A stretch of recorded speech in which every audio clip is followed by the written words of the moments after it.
ദൃശ്യം first day പരിശോധന കണ്ടിട്ടുണ്ടായിരുന്നു. പക്ഷേ ഇത് റിവ്യൂ ചെയ്യാൻ നല്ലൊരു അഭിപ്രായം ഒന്നും പറയാത്തത് വേറെ ഒന്നും കൊണ്ടല്ല. ആ സിനിമ നിങ്ങളെല്ലാവരും ഫ്രഷായി കാണുമെന്ന് എനിക്കൊരു മൈൻഡ് ഉണ്ടായിരുന്നു. അത് നിങ്ങൾ ഒരു പ്രതീക്ഷ ഇല്ലാണ്ട് കാണുക. ആ രീതി നിങ്ങൾക്ക് എങ്ങനെയാണ് ആ രീതി കാണണം. മറ്റുള്ള റിവ്യൂ കണ്ട് അതിൻ്റെ ഫീൽ എനിക്കുണ്ടായിരുന്നു. അതുകൊണ്ടാണ് ഞാൻ വീഡിയോസ് ഒന്നും ചെയ്യുന്നത്. ഇപ്പോൾ 2-3 ദിവസമായി സിനിമ കാണാത്തവർ മാത്രം ഈ വീഡിയോ കണ്ടാൽ മതി. അല്ലാത്തവർ പോയി സിനിമ കണ്ടോളൂ. സിനിമ എനിക്ക് പേഴ്സണലി ഭയങ്കര ഇഷ്ടമായി.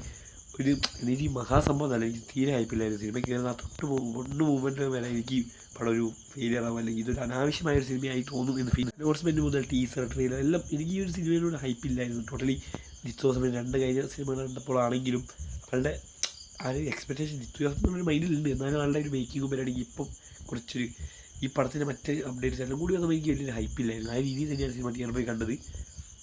പക്ഷേ തിയേറ്റർ എക്സ്പീരിയൻസ് തുടരും എന്തായിരുന്നു അതേപോലെ ഒരു ഹൈപ്പില്ലാണ്ട് പോയി കണ്ടത്. അതേ എക്സ്പീരിയൻസ് ആണ് കിട്ടിയത്. വൺ ലെവൽ എക്സ്പീരിയൻസ് എന്ന് പറയാം. പലരും നെഗറ്റീവ് പറയുന്നുണ്ടാകും, എനിക്കറിയില്ല. പക്ഷേ പേഴ്സണലി എനിക്ക് കിട്ടലായി തോന്നിയിട്ടുണ്ട്. Better than second part. പക്ഷേ ഫസ്റ്റ് അത് ക്ലാസിക്കാണ്.